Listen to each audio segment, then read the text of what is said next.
Bueno, entonces primero vamos a hablar acerca del aspecto teórico, pues, de esta clase. Esta es una presentación realmente muy cortica, pues no tiene como mayor implicación.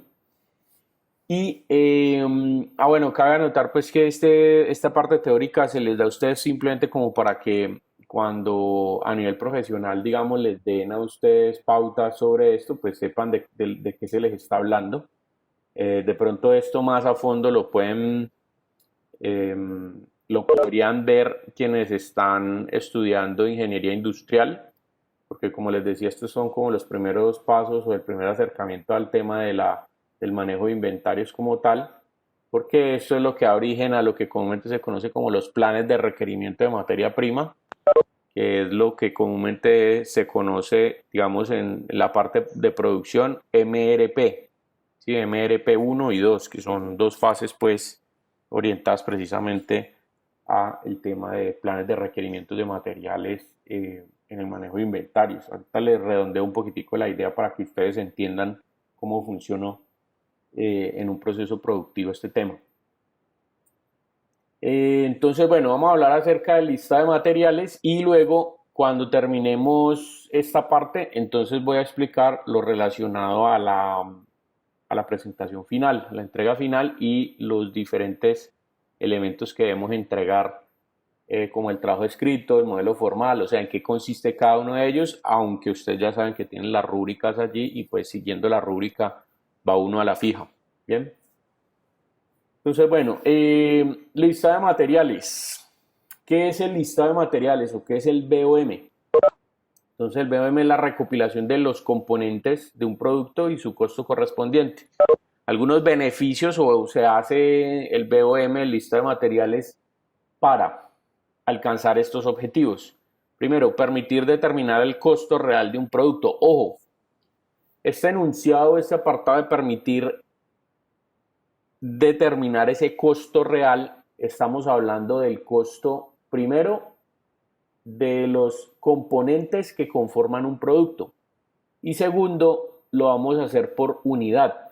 Recuerden que ese costo pues dentro de un sistema productivo puede llegar a variar bastante debido a diversas razones. Una de esas razones, por supuesto, es el volumen de producción. Se supone que entre más volumen de producción haya, pues el costo de cada una de las piezas que se está haciendo, o sea, cada uno de los productos que se está haciendo, va a tener la tendencia a bajar. ¿Sí? Entonces, una producción masiva de muchos productos, entre más unidades produzca uno, el costo de producción unitario de cada uno de esos productos va a tender a bajar, porque obviamente es la oportunidad de amortizar ciertos costos o ciertos gastos, digamos, de acuerdo al producto. Pero aquí, ojo que no estamos hablando de costos de producción, sino cuando hablamos de costo real de un producto es el costo de los componentes como tal. ¿Sí? ¿Cuánto vale un producto? De acuerdo a los componentes que se están incluyendo.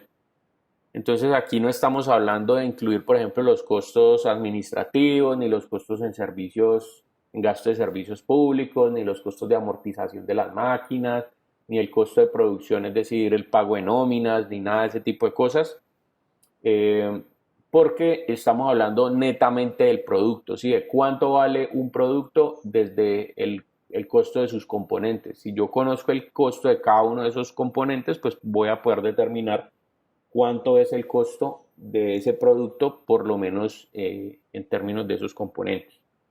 Bueno, número dos, asegura la inclusión de todos los componentes del producto. El BOM, como les decía ahorita, es una metodología que se utiliza mucho en las industrias cuando se trata en la industria de producir objetos de manera masiva. Entonces, dentro de las líneas de producción hay estaciones de trabajo que se encargan de hacer tareas diferentes y específicas de acuerdo al ensamble de un determinado producto. Entonces, en cada una de esas estaciones puede haber un BOM diferente que asegure o garantice, o sea, la guía para que el operario o los operarios que estén trabajando en esa determinada estación de trabajo puedan saber cómo va ensamblado ese producto por supuesto tengan como una especie de control de calidad diciendo que a ese producto no le falten piezas, ¿sí? Voy a tener, por ejemplo, la referencia de cuál es la función de cada una de esas piezas y entonces el operario va a poder saber, obvio, después de capacitación, cómo van unidas, a través de qué métodos de sujeción, qué debo poner primero antes de cualquier otra cosa, para optimizar los tiempos de producción, pero también para ser eficaces a la hora de armar un determinado producto. Y esto pues depende de productos, o sea, esto va de productos a productos porque pues una cosa es producir, por ejemplo, como el ejemplo que vamos a ver ahorita, unas tijeras, donde es un elemento que tiene 6 o 7 componentes, pues digamos que allí casi no, o sea, la misma lógica me dice dónde va cada pieza. Pero cuando yo tengo ya, digamos, un motor de un carro que puede ser una pieza que, digamos, esté constituida por 16.000 microcomponentes, es decir, 16.000 partes que yo tengo que ensamblar, pues ahí ya se hace difícil poder identificar, por ejemplo, bueno, ¿qué hago con estos 50 tornillos que son iguales? ¿Sí? ¿Dónde van esos 50 tornillos? Entonces busco ahí en el BOM, en mi estación de trabajo, y digo, ah, ok, es que estos tornillos, 5 de ellos son los que sostienen, por ejemplo, la tapa del múltiple de admisión. Entonces yo ya sé más o menos dónde va, porque si reconozco obviamente que es un múltiple de admisión, pues voy a saber los tornillos dónde van. ¿Listo? Adicionalmente, el BOM tiene otro tipo de información que me va a servir también en este proceso relacionado a la producción. Bueno, número 3, estandariza la fabricación del producto. Obviamente, por este mismo hecho de que cada estación de trabajo tiene su BOM y sabe cómo incluir las piezas y cómo armarlo, pues esto va a ser el proceso de estandarización, de fabricación del producto. Es decir, qué componentes debo poner primero, qué componentes debo poner de segundo, de tercero, de cuarto, de quinto, y así sucesivamente.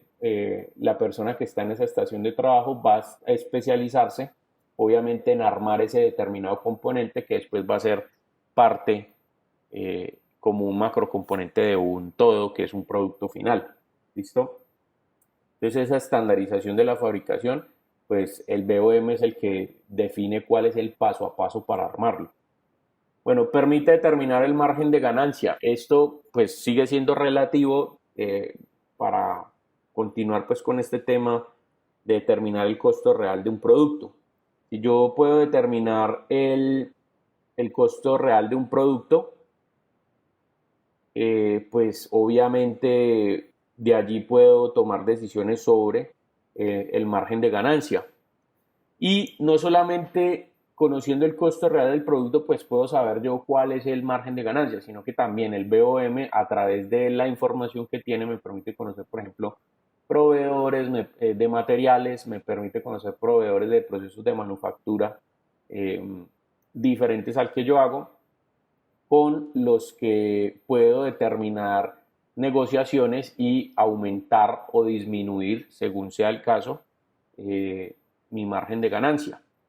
Si yo, por ejemplo, sé que necesito 50 tornillos de una referencia y esos los tiene un proveedor X, supongamos que el proveedor X me está dando esos tornillos muy caros y encuentro un proveedor Y que los está dando mucho más baratos, pues obviamente me voy con el proveedor Y lo que estoy haciendo allí es aumentar el margen de ganancia.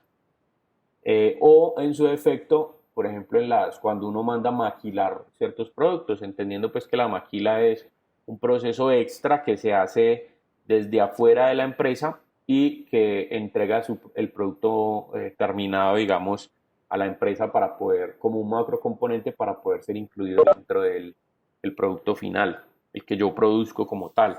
Un ejemplo puede ser cuando en la industria automotriz, en las ensambladoras, pues digamos que la misma empresa que fabrica los automóviles no se dedica a fabricar ruedas, ¿sí? Me refiero a que, por ejemplo, Mazda como tal, cuando ensambla sus carros, pues no produce llantas Mazda, ¿sí? Sino que normalmente le compra a un proveedor que puede ser una de las marcas conocidas, Goodyear, bueno, Hankook, bueno, ese tipo de marcas de llantas.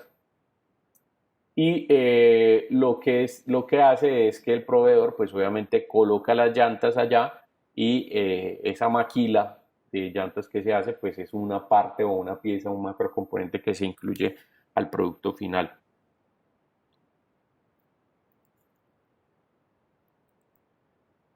Eh, bueno, siguiente, facilita reaccionar a los cambios en el costo de la materia prima. Entonces era un poquito lo que les comentaba ahorita. Pues si yo conozco de qué está hecha una pieza o cómo, con qué materia prima estoy contando, pues puedo a través del BOM establecer, digamos, esa relación de gasto de material para poder generar negociaciones, bueno, de gasto de material con respecto a la demanda que está pidiendo mi mercado y puedo llegar a establecer relaciones de negociación con los diferentes proveedores de materias primas para que ellos sean los que me brinden un mejor precio en ese caso y poder, digamos, aumentar o maximizar mi ganancia. Entonces, bueno, eh, estos son como algunos de los objetivos importantes que ayudan a generar el BOM. Yo les comentaba a ustedes que el BOM es el primer acercamiento al tema del manejo de los inventarios y después de esto vienen los planes de requerimientos de materiales. El BOM es lo que está orientado, digamos, a la parte productiva.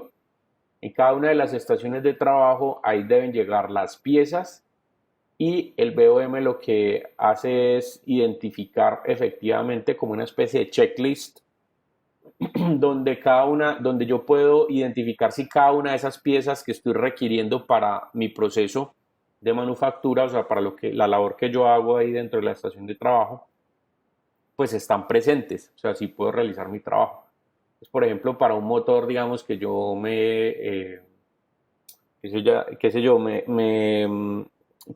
digamos, en mi estación de trabajo lo que hacemos es ensamblar el cuerpo de aceleración. Entonces, ¿qué necesito? No, que los inyectores, necesito que la bomba de inyección, que necesito las bujías, que necesito el múltiple de admisión, que no sé qué. Entonces, todas esas partecitas, las tapas, las bujías, todas esas partes deberían estar en un estante y yo debería empezar a armar. Y en el momento en que están en ese estante, quiere decir que ya salieron pues del inventario. Recuerden ustedes que el inventario básicamente se maneja en bodega y que normalmente ese inventario tiene un costo que es bastante alto, porque el inventario puede ser de dos tipos, o puede ser inventario de materia prima o puede ser inventario de producto terminado. Y el hecho de tenerlo en inventario, es decir, de tener existencias en inventario, pues hace que obviamente sea más costoso porque quiere decir que yo no estoy produciendo o que no estoy vendiendo. Por ejemplo, tener materia prima en inventario significa que no estoy produciendo. Y tener, es decir, si esa materia prima obviamente no está cambiando. Y tener inventario de producto terminado significa que no estoy vendiendo. Entonces, pues en cualquiera de los dos casos es perjudicial en términos de costos, porque por supuesto en las empresas, si no se está moviendo el inventario, pues quiere decir que no hay movimiento de efectivo, de dinero. Entonces, sí se están generando unos costos. ¿Por qué? Pues porque obviamente yo voy a tener que pagar, por ejemplo, si la bodega no es mía, entonces tengo que pagar por el alquiler de la bodega. Adicionalmente tengo que pagar, por ejemplo, por los servicios que se gasten dentro de la bodega, a la empresa de seguridad que está cuidándome la mercancía, al personal de seguridad. Bueno, a todos, digamos, se están generando unos gastos y obviamente no está entrando dinero. Entonces, en ese sentido, el manejo de inventarios es un tema que desde el BOM, cuando está garantizando la salida de los elementos en el inventario y garantizando también el producto terminado, pues entonces allí es donde se generan los planes de requerimiento de material, que es básicamente si yo saco 5 tornillos, automáticamente el plan de requerimiento de material dice que debe dar un pedido al proveedor de 5 nuevos tornillos. Por supuesto, esto no es de 5 en 5, sino que dependiendo del el número de unidades que se produzcan. Digamos que en una industria automotriz, en una ensambladora, se producen 30 carros por día. Bueno, para esos 30 carros yo necesito, por ejemplo, 5 tornillos, ¿sí? Y esos 5 tornillos, pues por cada carro, entonces estaríamos hablando de 150 tornillos para los 30 que necesito. Si al final del día yo me gasté 150 tornillos, pues al siguiente día la bodega debería tener otra vez 150 tornillos para que no me genere un cuello de botella y no pueda y pueda producir al siguiente día lo mismo y al siguiente día lo mismo y al siguiente día lo mismo y etcétera, etcétera. Si la demanda de pronto subió, porque ustedes saben que hay unas temporadas donde de pronto en las estrategias de venta hacen que haya más demanda o que surja más demanda del producto. Entonces también el plan de requerimiento de material debería ser que el proveedor coloque más de los tornillos que necesito, porque si ya, digamos, mi producción está al 50% y estoy produciendo 30 carros diarios, quiere decir que si la subo al 100% tengo la posibilidad de producir 60. En ese caso ya no gastaría 150 tornillos, sino 300 tornillos diarios. Entonces, digamos que mi sistema debería ser flexible, mi sistema de inventarios debería ser flexible para que los proveedores puedan poner su materia prima allí y yo poder contar con eso en todo momento sin la necesidad de que esto me genere a mí un cuello de botella o que yo tenga que frenar mi producción. Por supuesto, también está el otro lado, ¿no? Cuando la oferta supera la demanda, que entre otros casos fue lo que le pasó a la marca de carros Daewoo. No sé si se acuerdan pues de los Daewoo, que hay muchos taxis todavía por ahí rodando. Y Daewoo fue una de esas marcas que empezó a producir más de lo que vendía. Entonces allí la oferta superó a la demanda y pues obviamente empezaron con un stock de inventario gigante que al final pues terminó quebrando la empresa prácticamente, por lo menos la parte de los carros, porque Daewoo pues produce muchísimas otras cosas, electrodomésticos, un montón de elementos. Pero por lo menos en el sector automotriz ellos cerraron precisamente por eso, a que tuvieron una oferta, una sobreoferta, que no lograron vender todas esas unidades y la empresa pues debido a los costos de inventario pues tuvo que cerrar. Bueno, entonces siguiendo con el BOM, vamos a ver un ejemplo de cómo se estructura un BOM. Entonces, la primera parte del BOM es poder identificar dentro del producto los diferentes elementos que componen ese producto. Nosotros ya a través de otras metodologías como el análisis funcional, el árbol de funciones y medios y de cierta manera también la parte final que es el análisis morfológico, que utiliza por supuesto también el tema del análisis funcional. Determinamos cuáles eran los medios o implementaciones que podían tener los diferentes productos. Entonces, cuando nosotros determinamos eso, ya podemos hablar de cuáles son las partes o los mecanismos o los microcomponentes que conforman esos mecanismos y que en conjunto van a conformar un componente macro y en conjunto esos componentes macros finalmente van a componer el producto.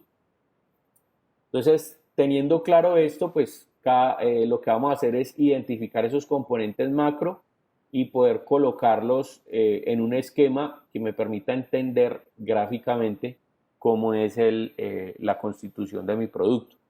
Entonces, en este ejemplo es un robotcito, que estos robotcitos están, por ejemplo, en los laboratorios, si no estoy mal, creo que es en los de mecatrónica o en los de electrónica, o en ambos, no sé.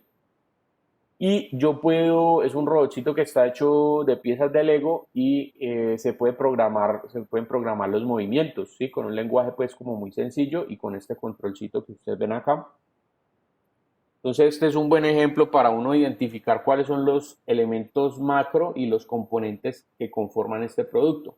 Entonces yo podría decir que algunos macroelementos son, por ejemplo, los brazos, ¿sí? La cabeza o el sistema digamos, de las orugas para el desplazamiento. Entonces, ¿por qué lo llamo macrocomponentes o macroelementos? Pues porque estos son componentes que están conformados por elementos micro. Por ejemplo, en el caso de las orugas, ustedes ven, este es un modulito que, valga la redundancia, se modula con el mismo, y al modularse con el mismo lo que está formando es como una especie de cadena, que es lo que conforma la oruga. O sea, se ensamblan entre ellos y producen eso. Entonces, el microcomponente es cada uno de estos elementos y probablemente los pasadores que esté utilizando para el proceso de unión, para el ensamble.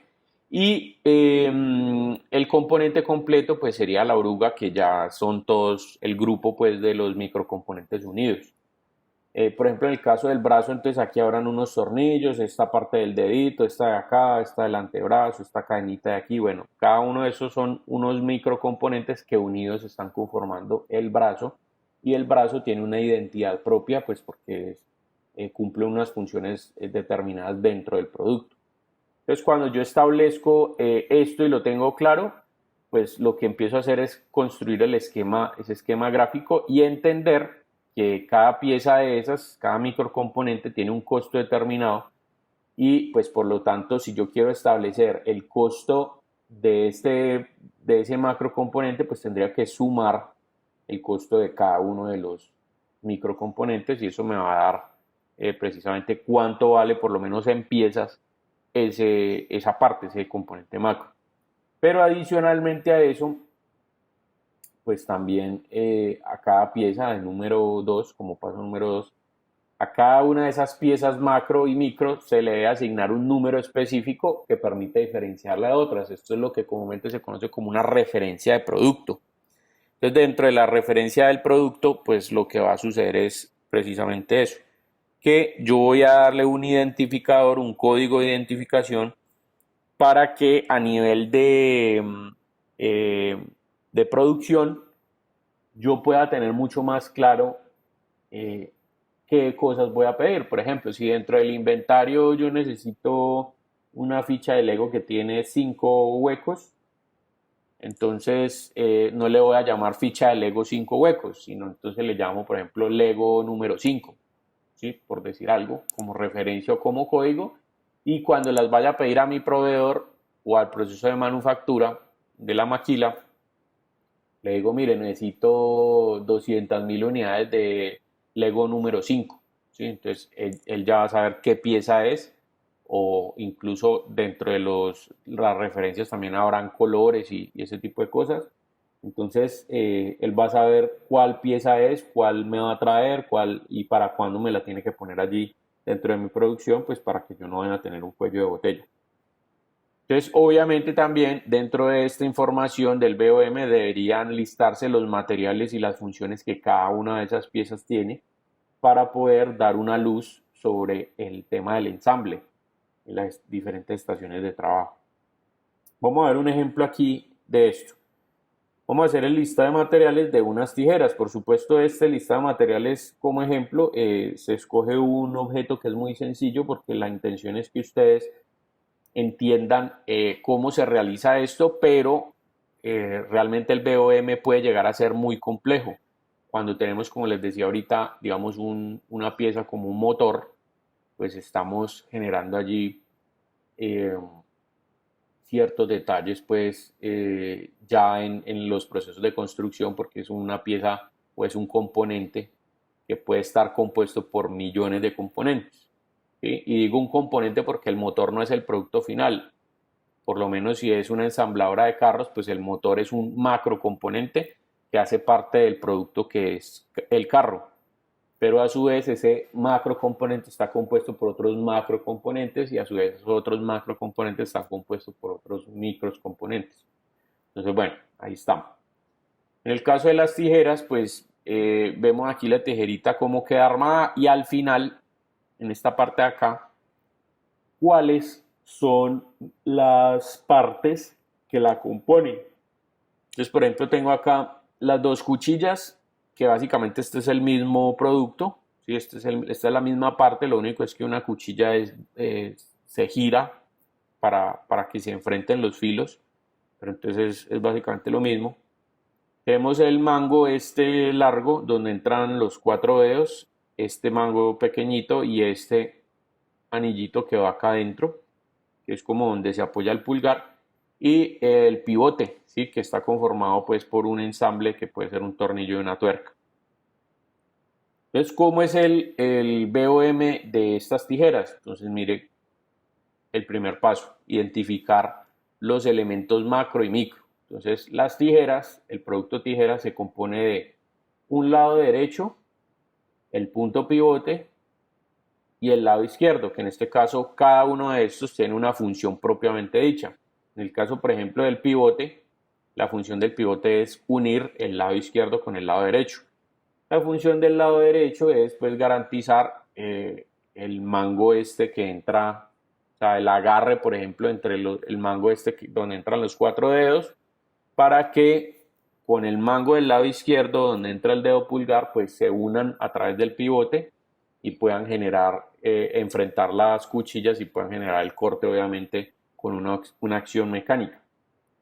Entonces, en el caso del lado derecho, está conformado por estos microcomponentes. La cuchilla del lado derecho, el mango, es este elemento que les mencionaba ahorita, que tiene sirve para el espacio de los cuatro dedos. El pivote está conformado por un tornillo y una tuerca. Y el lado izquierdo de las tijeras está conformado por una cuchilla, el mango y el anillo, que es ese de color rojo,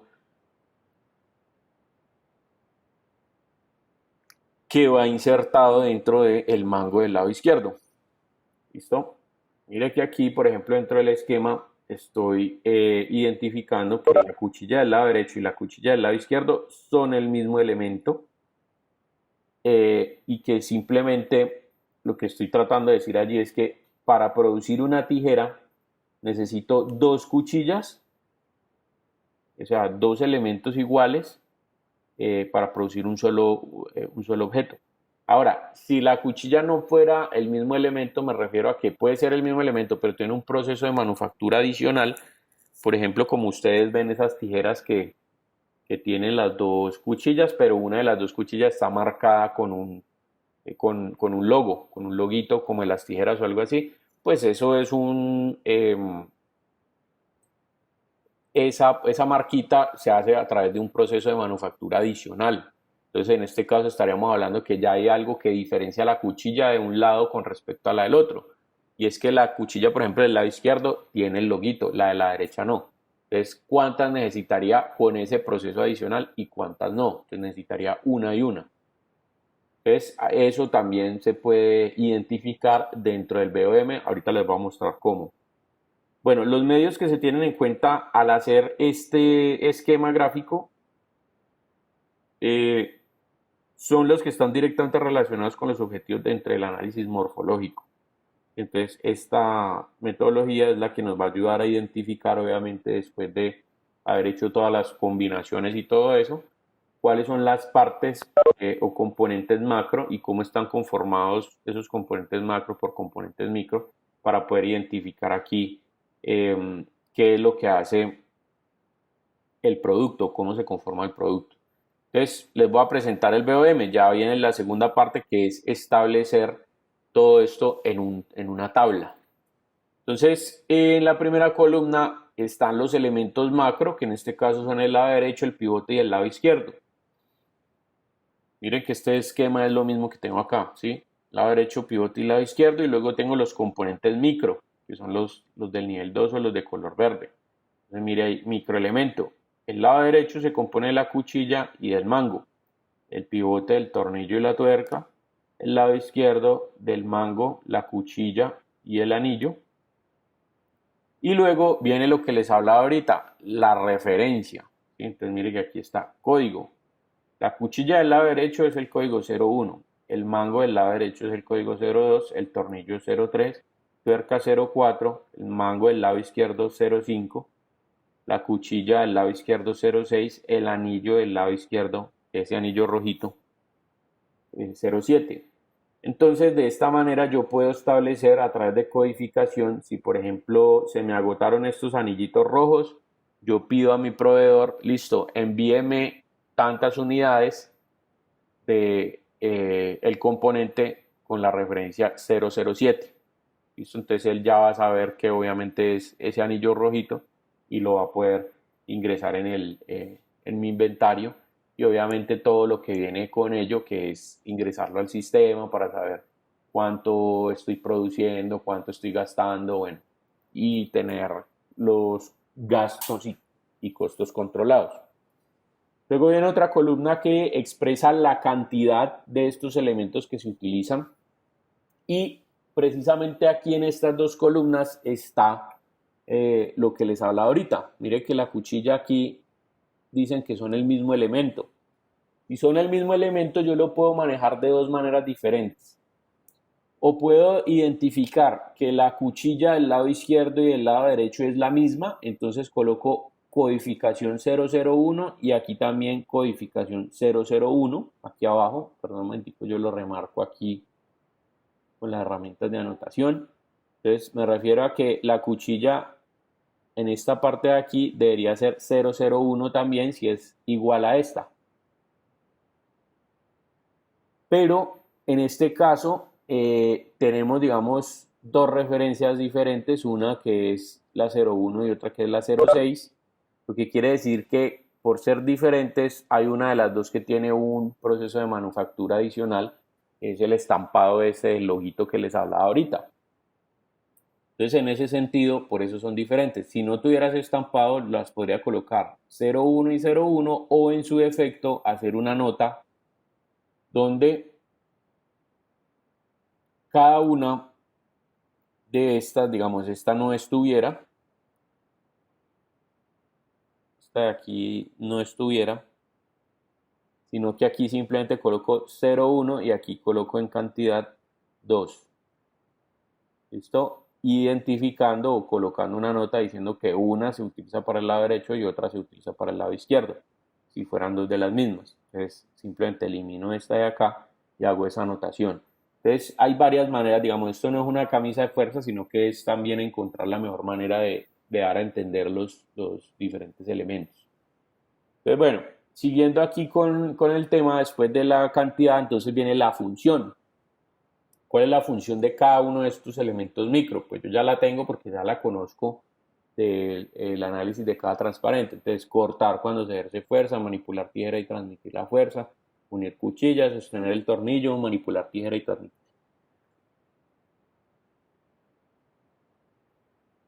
Bueno, estas funciones que ustedes ven ahí actualmente en este BOM de las tijeras, pues pueden parecer una bobada. ¿Por qué? Porque yo digo, pues sí, es que obviamente yo sé que una cuchilla sirve para cortar cuando se ejerza la fuerza, y que el mango del lado derecho sirve para manipular las tijeras y transmitir la fuerza humana, ¿sí? El movimiento humano de las manos a este mecanismo pues de las cuchillas para poder cortar papel o un cartón o lo que sea.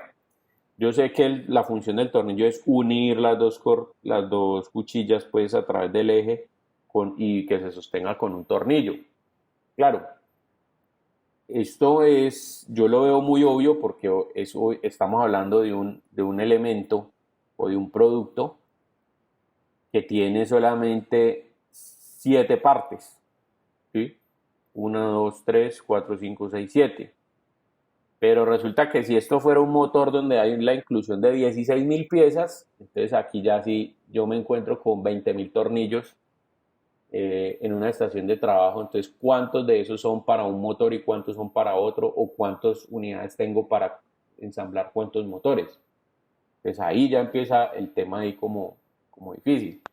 Entonces, si yo digo, por ejemplo, que del código 01 tengo 20 tornillos y esos 20 tornillos deben ser incluidos en el motor. Bueno, ¿cuál es la función de esos tornillos para yo saber en dónde van? Ah, no, eso sirve para sostener las tapas de válvulas.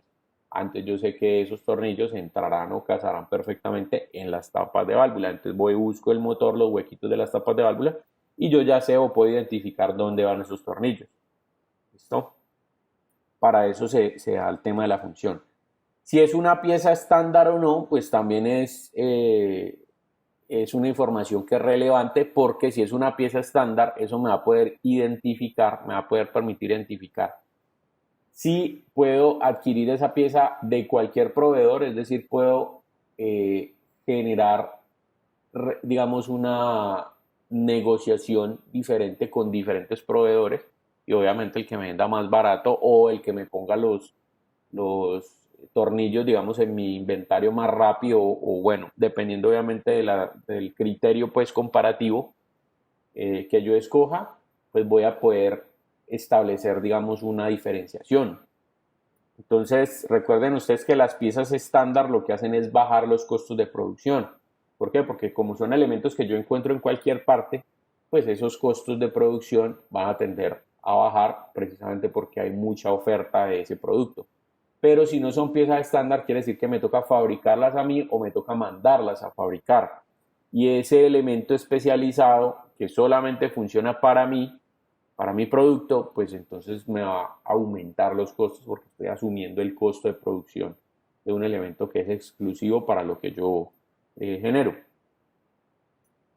Entonces esto me va a poder permitir tomar decisiones sobre, por ejemplo, el material. Entonces si yo conozco que el material es acero, entonces voy a ir al proveedor de aceros que me venda más barato.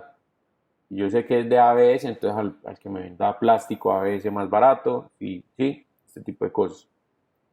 Sobre todo también el tema del proceso de manufactura. ¿Por qué? Pues porque sabiendo el material, si es una pieza estándar o no, pues también voy a saber cuál es el proceso de manufactura y voy a poder establecer esas mismas relaciones comerciales con diferentes proveedores de estos diferentes procesos.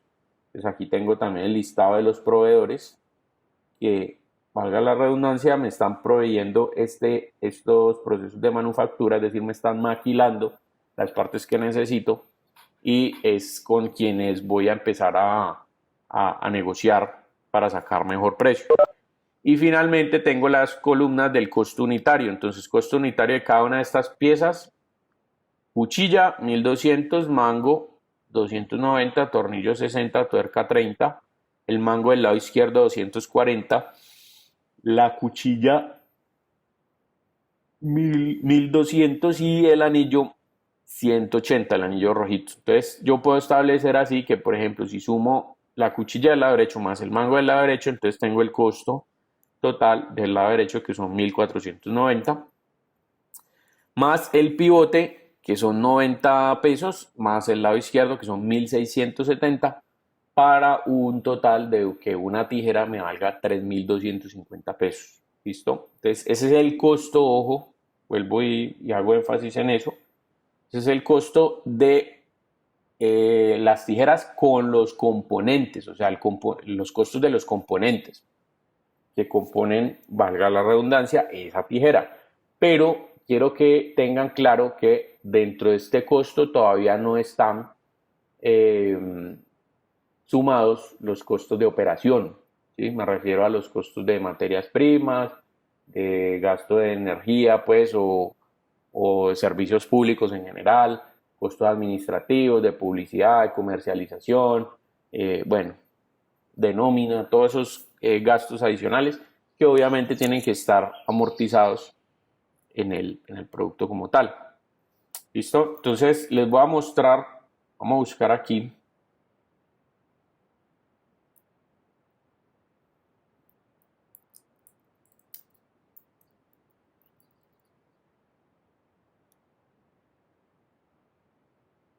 Profe, buenos días.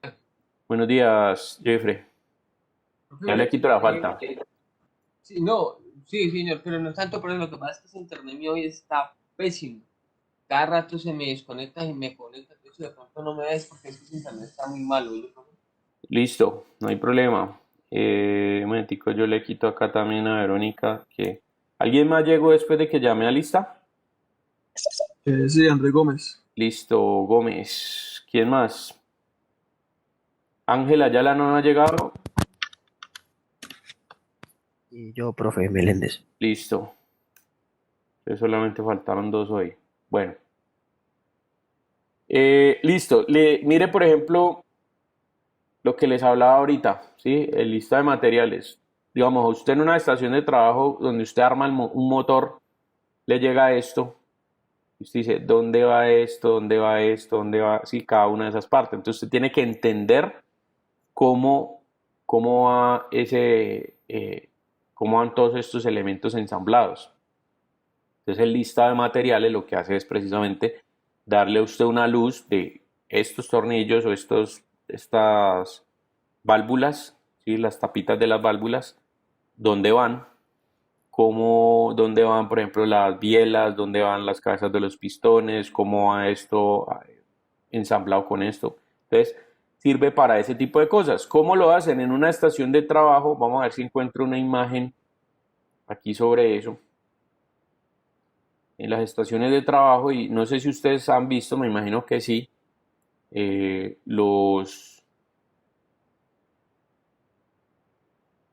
Discovery Channel, me imagino que alguna vez han visto el tema de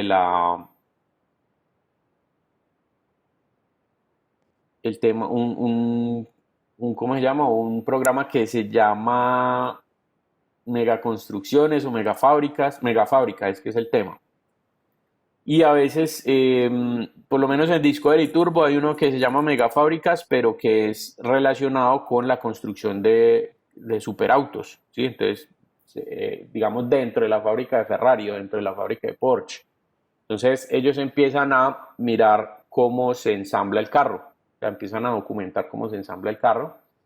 Y dentro de esas fábricas uno ve estas pantallitas, ¿sí? Estos computadores que están acá. Entonces, por ejemplo, esto es una estación de trabajo. Sí, mire que aquí en la estación de trabajo ellos tienen esta repisa aquí que de alguna manera están llegando los componentes acá. Y son los componentes, aunque bueno, esto no es como tal un proceso de manufactura, sino que ya me acabé de dar cuenta que es un tema de comercialización allí porque los están empacando. Pero es más o menos esto que ustedes están viendo acá. Pero yo miro a ver si...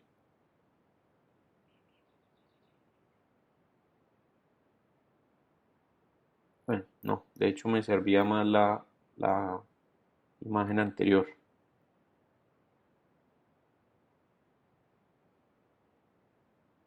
Profe, eso lo podríamos ver como un despiece ya detallado. Sí, correcto. Entonces, por ejemplo, en las estaciones de trabajo, digamos que hay una estantería, ¿sí? Y entonces en la estantería lo que sucede es lo siguiente, colocan, digamos, del inventario, sacan las piezas, digamos que yo voy a armar el motor. Entonces en esta estantería me colocan todas las piezas del motor. Cuando yo recibo todas esas piezas, por supuesto no las voy a recibir como las vieron ahorita, todas organizaditas, ¿no? Sino que eso yo lo recibo en cajas o en diferentes recipientes. El operario tiene que identificar primero cuáles son cada una de las piezas. Y para esa referencia, pues en las fábricas, digamos, más tecnificadas, van a tener, digamos, de estas pistolas de- que proyectan pues como ese rayo, que es como en los supermercados lo que hay para leer códigos de barras. Entonces, a veces las piezas vienen con su codiguito por ahí pegado en una calcomanía, ellos llegan y pum, lo escanean y simplemente lo que hacen es identificar la pieza y automáticamente en el sistema, en la pantalla, les va a salir qué hace esa pieza, o sea, en el listado de materiales, en el Bill of Materials, les va a salir qué hace esa pieza, de qué está fabricada, quién es el proveedor, no sé qué tal, porque ahí yo puedo identificar diferentes elementos. Por ejemplo, si yo escaneo esa pieza y yo me doy cuenta que yo recibí la cabeza de un pistón y supongamos que la cabeza del pistón está rayada, entonces yo llego y escaneo y miro que, quién es el proveedor. ¿Por qué? Porque si está rayada quiere decir que fue un detalle, por ejemplo, del proveedor. Entonces puedo hacer el reclamo al proveedor. O si no sé qué es, entonces la escaneo y voy y miro ahí. Entonces me dice, ah, bueno, esta pieza cumple la función de transmitir la potencia a la biela y la biela pues directamente al árbol de levas. Ah, bueno, entonces ya sé dónde va esto. Esto debe ir ensamblado con la biela. Entonces miro ahí el tipo de ensamble, las instrucciones de qué debo entrar primero, si lo debo engrasar, si todo eso. O sea, el paso a paso para instalarlo, para obviamente garantizar que si yo tengo 20.000 piezas en un motor, pues que esas 20.000 piezas estén dentro del motor y que no es que ensamble el motor y me sobraron 3 tornillos, ¿sí? Entonces eso lo que da la garantía, obviamente ese sistema lo que da la garantía de eso. Entonces más o menos funciona como de esa manera y también obviamente en sistemas más avanzados, pues cuando esto está totalmente sistematizado, va a poder ser digamos, una herramienta que va a servir para medir los tiempos de ensamble, para poder aumentar mi producción o para poder saber qué capacidad productiva tengo yo. Me refiero a que cuando usted como dueño de una empresa sabe qué capacidad de producción tiene, usted va a poder saber en qué porcentaje va a poder responder a un mercado. Les pongo un ejemplo. Digamos que yo tengo una empresa de botes, ¿sí? Que produce botes. Entonces, si yo conozco mi capacidad de producción con la gente, o sea, con el personal que yo tengo instalado, supongamos que un gobierno, digamos el gobierno de Bolivia me dice, es que yo necesito 240 botes para cambiar la flota de botes de la Armada en los lagos en Bolivia, ¿sí? Entonces, le ofrezco a Bolivia los 140 botes. Pero resulta que si yo no tengo presente que mi capacidad de producción es de 10 botes por mes, entonces voy a tener un problema porque es que ellos lo requieren, los 140 botes lo requieren en 6 meses. Entonces, ¿qué tengo que hacer? O tengo que tecnificarme o contratar más personal o hacer crecer mi empresa para poder responder con ese pedido en caso tal de resultar favorecido. Entonces, esto me va a ayudar también a establecer precisamente esas estrategias y a qué puedo yo dar respuesta en el mercado o no, dependiendo de del manejo que le esté dando. Entonces, por eso es tan importante, digamos, mantener ese elemento del BOM, el listado de materiales, pues al día y también que lo puedan entender pues como todos los colaboradores en la empresa. Entonces, mire, planificación de compras, estimación de costos, control de inventario, garantizar suministros y reducir residuos. Para eso también sirve el BOM. ¿Listo? Y bueno, listo muchachos. Ese es el tema del listado de materiales. Pues esto no tiene, como les decía, mayor problema. Como ven ustedes, es algo que es muy básico, que es muy sencillo y que obviamente tecnificado pues puede ayudar bastante a una empresa a controlar ciertos elementos. Entonces, bueno, vamos a ver ahorita ya lo que tiene que ver con la presentación final. Entonces, venga yo ahora aquí el tema de las notas para que ustedes sepan en esta parte de acá. Píllese aquí. Tenemos estas 4 columnas por calificar, ¿sí? Sustentación final, modelo formal, sustentación al jurado invitado y el artículo. Aquí estamos hablando sustentación de la semana 16, modelo formal, que es como la maqueta o el prototipo que vayamos a hacer. Entonces, ahorita les explico en qué consiste esto o qué cosas se pueden hacer funcionales y qué no, dependiendo obviamente de las diferentes propuestas que ustedes tengan o cómo las pueden expresar. Sustentación al jurado invitado, que en teoría se haría en la semana 17, pero que estoy más bien tratando de hacer las cosas para que el jurado invitado participe en la misma entrega final a la sustentación al docente. Y finalmente el artículo o la memoria escrita, que es un trabajo escrito. ¿Listo? Ahorita les digo cuál es la estructura que debe tener ese trabajo escrito y la estructura que debe tener la sustentación final y cómo deben presentar o cómo deberían presentar más o menos el modelo formal. Cada uno de estas columnas tiene una rúbrica, ¿sí? Entonces, esa rúbrica pues va a tener obviamente sus criterios de evaluación y esos criterios de evaluación están ahí subidos. Me refiero a que si ustedes ven el archivo de rúbricas, van a poder establecer lo que necesitan a partir de esto. Mire, sustentación final, artículo, sustentación al jurado invitado y el modelo formal. De aquí, la única que no califico yo es esta. Esta la califica el jurado invitado y la califica obviamente por grupo. Entonces, tengan en cuenta que la información debe estar muy clara para el jurado, porque si él no entiende algo, pues automáticamente aquí va a ir colocándolo, digamos, va a ir colocando su nota de acuerdo al criterio que que se le parezca, digamos, a lo que entendió o no entendió de la entrega. Entonces les voy a mostrar lo de la sustentación final, cuáles son los criterios generalizados, propuesta de diseño a partir de la metodología proyectual, calidad de la presentación, y esto de preguntas individuales son unas preguntas que de manera aleatoria le voy a hacer, digamos, a cada uno de los integrantes, si es que no llegara a quedar claro algo con relación al producto como tal, o sea, la presentación final como tal. O sea, si todo está muy claro, pues obviamente no pasa nada. ¿Qué tipo de preguntas hay ahí? Por ejemplo, ¿cómo cree usted, digamos que si usted tiene el objetivo de que eso eduque a los niños con respecto a que sean niños más sociables? Entonces, ¿cómo cree usted que su proyecto, el juego, cumple el objetivo de educar a los niños? Entonces, que alguno de ustedes me conteste.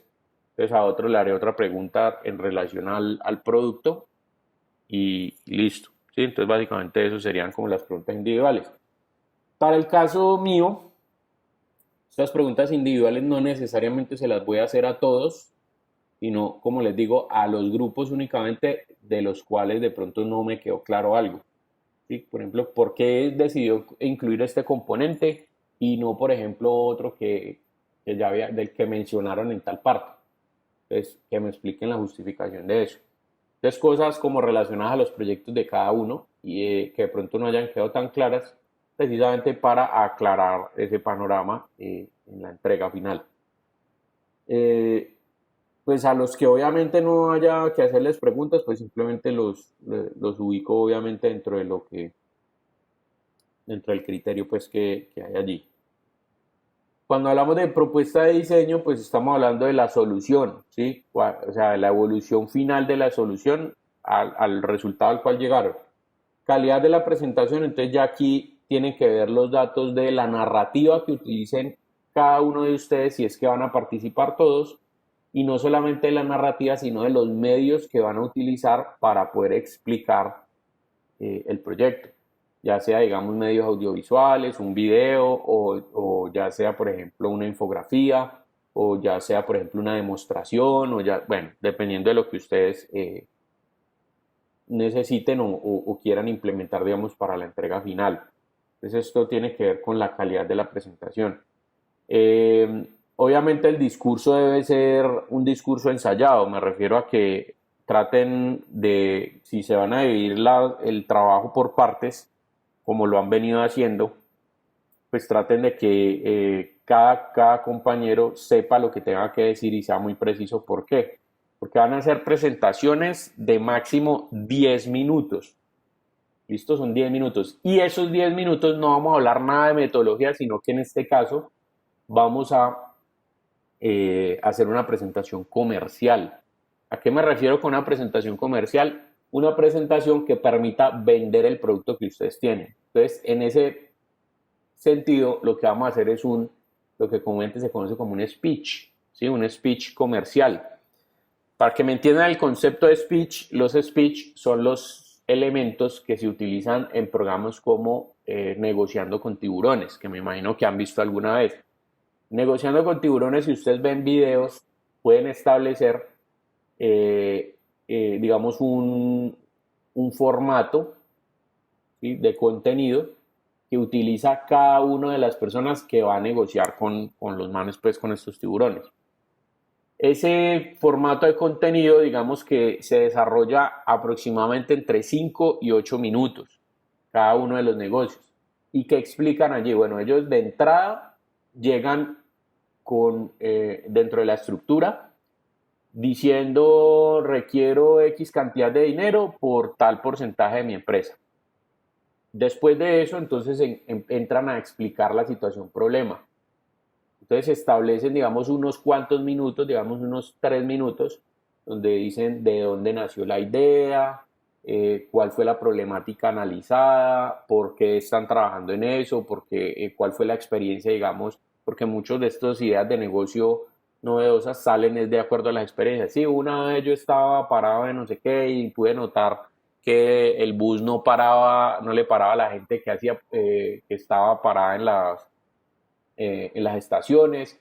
porque no los veía o no sé qué. Entonces yo me inventé este elemento que empezaba. Entonces mire que ya después de allí, en función de la problemática, empiezan a hablar sobre el producto. Pero hablan del producto en términos de características y beneficios. Entonces ya les voy a explicar eso. Entonces, bueno, de acuerdo a esto les voy a mostrar la estructura que se propone. Ustedes pueden acceder a esto que les voy a mostrar a través de la página web. Entonces yo me meto a la página web, diseñoconceptual.gol.es, van a ir aquí a la parte de abajo y van a decir documentos del curso. Entonces ustedes se meten allí. Aquí les van a aparecer 3 carpetas, van a ir a la última, sustentación final, abren y miren que aquí tienen 3 documentos. En este caso, el documento número 3 es la información que va a estructurar la presentación final. Entonces se las voy a mostrar aquí.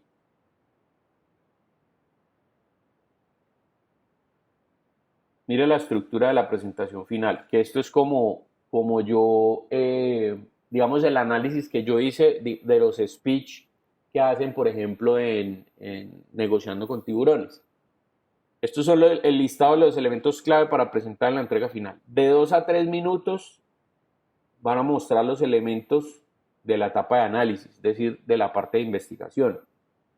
Primero, descripción de la situación contextual, es decir, dónde se está presentando la problemática y a quiénes se le está presentando la problemática y por qué se le está presentando la problemática. Esto es básicamente todo lo que tiene que ver con la definición del problema. Recuerden que la definición del problema plantea responder esas 5 preguntas: qué, quién, cómo, cuándo, dónde. ¿Sí? ¿Qué es qué situación se está presentando? ¿Cómo? ¿Por qué se está dando? ¿Sí? ¿Qué es lo que está haciendo que eso esté pasando? ¿Quién? Pues el usuario, ¿no? ¿Cuándo? ¿En qué momento se está dando esto? ¿O desde qué tiempo se está pasando hasta el día de hoy? ¿Y dónde? Pues obviamente en qué parte se está presentando, es decir, el contexto.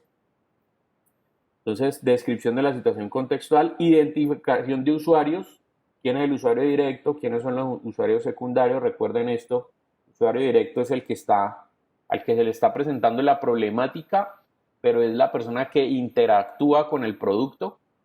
El usuario secundario es a la persona que no necesariamente interactúa con el producto, pero que sí le está afectando la situación por la falta de ese producto, por la carencia de ese producto. Entonces, ¿a quiénes le afecta la situación problema? Número 3, mercado. ¿A cuántas personas en términos de segmentación le afecta la situación? Bueno, como este usuario directo y como estos usuarios indirectos, ¿hay cuántos? Traten de hablar con cifras. Hay maneras de establecer, por ejemplo, digamos, usted está haciendo un producto que está reemplazando la carne, la proteína de la carne. Bueno, pero es un producto vegetal. Entonces, ¿a cuántas personas les está afectando esta situación? ¿O prefieren comer, o sea, cuántas personas son vegetarianos o veganos y prefieren comer el producto que usted está distribuyendo y fabricando versus las personas que comen carne? Entonces, por ejemplo, en la ciudad de Cali está compuesta, por decirles algo, de 3 millones de personas. De esas 3 millones de personas, el 5% son veganos, por decir algo. Bueno, ¿de dónde sacó el estudio? Obviamente. Entonces, para poder establecer esas. Y esos veganos, entonces, pueden consumir, hay X cantidad de personas o un porcentaje de ese 3%, hay un 55% que consume nuestro producto, por decir algo. Entonces, cuando usted presenta la información con datos, obviamente la está haciendo más cuantificable. Entonces, si el dato se lo pueden conseguir real, perfecto. Si no se lo pueden conseguir real, por lo menos traten de partir de un supuesto. No es el supuesto que yo quiera, ¿no? ¿Sí? ¿Qué va a decir? No, de 20 millones de personas que viven aquí en Cali. No, pues obviamente que sea un dato real, que sea un dato que sea contrastado con la realidad. Entonces, a veces, ¿por qué les digo que datos supuestos? Porque cuando uno busca la información en las páginas del DANE o en Internet en general, de pronto puede encontrarla, pero esa información no está actualizada. Entonces, por ejemplo, ustedes encuentran datos de 2009 y de hace más de 10 años. Entonces, en ese caso, pues, ¿qué van a hacer con el dato. Entonces, tienen un punto de partida, pero miren cómo ha evolucionado, por ejemplo, eso. Entonces, establecer datos que sean primero relevantes, que si no son reales, entonces sean supuestos, pero que sean o sea, que partan de la realidad, como ese tipo para ese tipo de información. Bueno, tecnología. Entonces, actualmente, ¿qué intentar solucionar el problema de cuáles tecnologías pueden apropiarse que puedan servir para dar solución al producto que resuelve el problema? Miren que dentro de esos speech de negociando con tiburones, a veces los tiburones, los inversores, preguntan qué hay en el mercado o cuál es tu competencia. ¿Sí? ¿Qué hay en el mercado que haga lo mismo o cuál es tu competencia? Y le preguntan que si tiene una patente o algún tipo de cosa así. Entonces, eso es importante porque eso es un análisis tecnológico, es conocer si la persona ha hecho un análisis tecnológico para saber con quién está compitiendo en el mercado y si mi producto es mejor o peor que el otro.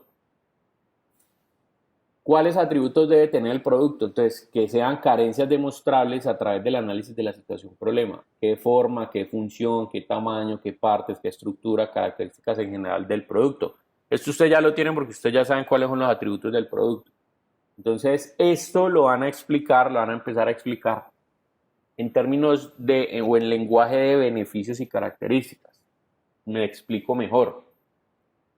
Cuando usted va a explicar una propuesta, usted la propuesta la puede resumir en explicar las características y los beneficios del producto, entendiendo que la característica es aquello que describe el producto y el beneficio del producto es aquello que lo vende. ¿Listo? Entonces la característica describe el producto, el beneficio lo vende. Les voy a poner un ejemplo. Digamos que yo soy un vendedor de automóviles y trabajo con un concesionario de Ford. Entonces, uno de los automóviles que me toca vender es el Ford Mustang. ¿Listo? Entonces yo tengo un Ford Mustang en exhibición en la sala de ventas y entra un cliente. Entonces el cliente ve el carro, le gusta y me pide información. Yo puedo decidir o darle características o darle beneficios. Y ya obviamente decidirán ustedes si la característica o el beneficio es lo que vende. Por ejemplo, como característica yo le puedo decir al cliente, este carro es un motor, tiene un motor de V8 de 5.3 litros. Ahí lo que estoy hablando son características del carro. Estoy diciendo que tiene un motor donde la disposición de los cilindros está en V, donde el cilindraje, es decir, la capacidad de los cilindros es de 5.3 litros, donde le voy a decir que tiene una velocidad final o puede alcanzar una velocidad final, por ejemplo, de 280 kilómetros por hora, que tiene una aceleración de 0 a 100 en 3.2 segundos, que tiene un consumo de gasolina de 25 kilómetros por galón. Bueno, puedo darle todas esas características, ¿listo? Eso es o sea, simplemente es una manera de vender para el que entiende. O sea, la característica normalmente es mencionar el atributo y si la persona lo entiende, pues obviamente él va a poder traducir de la característica a un beneficio. Pero, entonces, si voy con el beneficio, por ejemplo, vamos con el mismo punto, pero que si yo soy un vendedor, por ejemplo, de Mazda. Entonces, ingreso una persona al concesionario de Mazda, a la sala de ventas, y yo tengo una allí. Sí, buenas tardes, amigo, ¿en qué está interesado? No sé qué. No, es que estoy buscando un Mazda y quiero conocer acerca de la tecnología Skyactiv. Yo le hablo, bueno, la característica de la tecnología Skyactiv es el motor, la caja de cambios, bueno, todos los diferentes procesos que se encargan de mover el carro, es decir, lo relacionado al tren motriz del carro, están orientados al bajo consumo de combustible. Ahí le estoy diciendo la característica, ¿ya? Pero se la estoy mostrando en términos del beneficio. Entonces, si yo le estuviera hablando de la característica técnica como tal, yo le puedo decir, este carro consume, un Mazda 3, por ejemplo, consume 55 kilómetros por galón en carretera. y eso puede ser, por ejemplo, de 50 kilómetros por galón en ciudad. ¿Listo? Ahí le estoy dando la característica técnica, pero ¿cuál es el beneficio? Pues el beneficio es que yo le pude haber dicho lo mismo en función de el tema. ¿Sí? Si yo le menciono la característica, este carro hace 50 kilómetros por galón en ciudad, ¿qué quiere decir eso? Pues que usted va a ahorrar muchísimo combustible. ¿Por qué? Porque el promedio de los demás automóviles está alrededor de un 35-40 kilómetros por galón. Es decir, usted va a ahorrar más galones, o sea, más gasolina, y por ende le va a costar menos. ¿Listo? El mantenimiento, por lo menos en términos de gasolina. Entonces es más económico, economiza combustible, esto se le va a transformar en plática en su bolsillo. Si antes usted tanqueaba en su carro y se gastaba 120 mil pesos mensuales en gasolina, pues ahora no se va a gastar 120 mil, sino que se va a gastar 80 mil. ¿Ya? Ahí le estoy traduciendo la característica en el beneficio. Este carro tiene un motor, como les decía ahorita con el Ford, de 5.3 litros. Listo, esa es una característica. Alcanza una velocidad de 280 kilómetros por hora. Esa es otra característica. ¿Cómo vendo yo esas dos características como beneficio? Es un carro que su velocidad, o sea, si usted lo que está buscando es un carro que corra muchísimo, este es el carro suyo porque va a ser un carro muy divertido. Va a tener una potencia de arranque muy grande que va a hacer que usted se pegue al asiento y que usted sienta esa emoción adentro de que es un carro que jala. Ese es el beneficio. ¿Listo? Entonces mire que la característica describe el producto y yo la puedo transmitir como dato técnico de descripción del producto o como un beneficio, que es lo que da en el producto. Es decir, en cuanto al uso, ¿cómo lo va a beneficiar? ¿Cómo va a beneficiar al usuario? Entonces, eso es lo que ustedes tienen que tratar de identificar dentro de la narrativa al explicar el producto. ¿Cómo va a divertir? ¿Cuál es la dinámica de juego? ¿Por qué este juego va a hacer que se cumplan los objetivos del proyecto formativo integrador? Ya, sobre aprender, sobre entender diferentes cosas, sobre, por ejemplo, el tema del reciclaje, sobre las finanzas, sobre, bueno, los diferentes temas que cada uno de los grupos tiene acá. Entonces, esos son los 2 o 3 primeros minutos. Descripción del marco contextual o la parte relacionada a la definición del problema.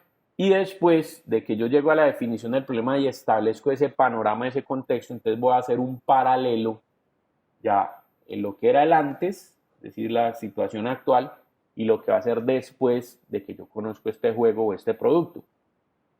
Entonces, de 4 a 5 minutos, los 4 a 5 minutos siguientes, y estas dos etapas, o sea, la idea es hablar de estas dos etapas al tiempo, ver los elementos en la etapa creativa que se expresen en características y beneficios, que es justo lo que les estaba hablando ahorita. Entonces, ¿cuál es el concepto de proyecto que soluciona la problemática? Descripción del producto en relación con la solución de la problemática. Ya ustedes saben qué tecnología utiliza el juego, qué materiales utiliza el juego, cuáles son las características en portabilidad, en tamaño, en peso, en no sé qué, porque ya lo establecieron con el concepto de proyecto, ¿no? ¿Cuáles son los objetivos a cumplir por el juego? ¿Cuál es la justificación de por qué crearon el juego? ¿Cuál es el contexto de uso? ¿Quién es el usuario? ¿Cuántas personas pueden jugar?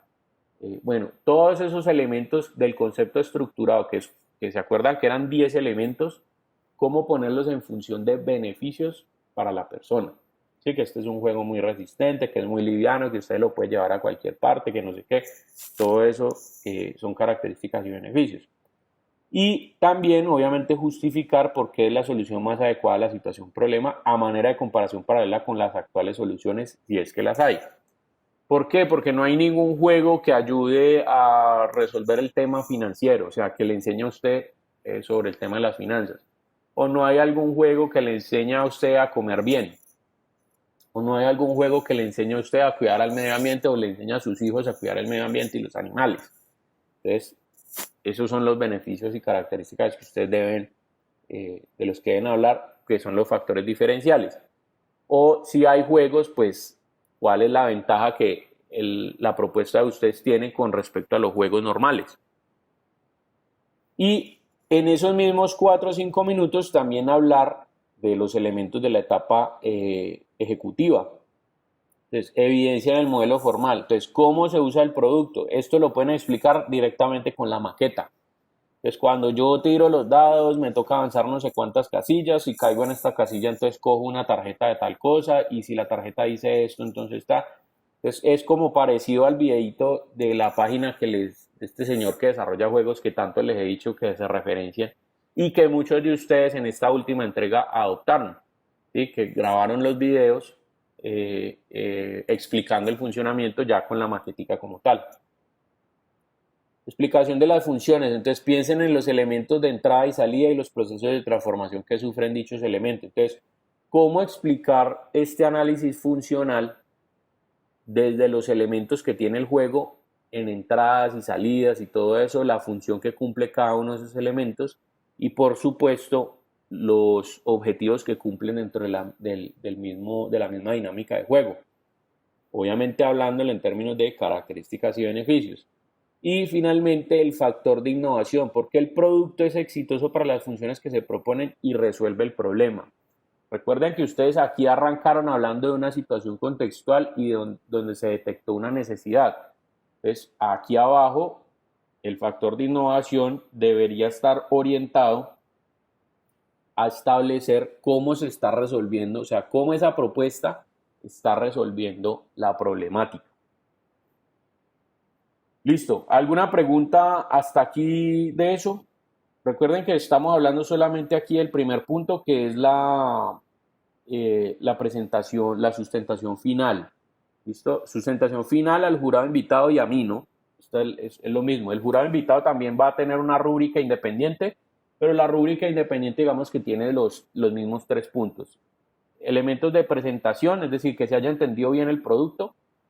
¿Cuáles son los recursos utilizados? Si utilizaron videos, si utilizaron maquetas, si utilizaron infografías, afiches, bueno, todos los elementos gráficos y todo en lo que ustedes se hayan basado para expresar mejor la idea. Y al final, el grado de innovación del producto, es decir, qué tan innovador le pareció el juego o no. ¿Listo? Esos son los 3 puntos que tiene la rúbrica del jurado invitado y los pueden ver, por supuesto, también acá. Sustentación jurado invitado, mire, análisis del proyecto, modelo, comunicación y trabajo en equipo. Es básicamente esto. Esto es la innovación del modelo, o sea, de la propuesta.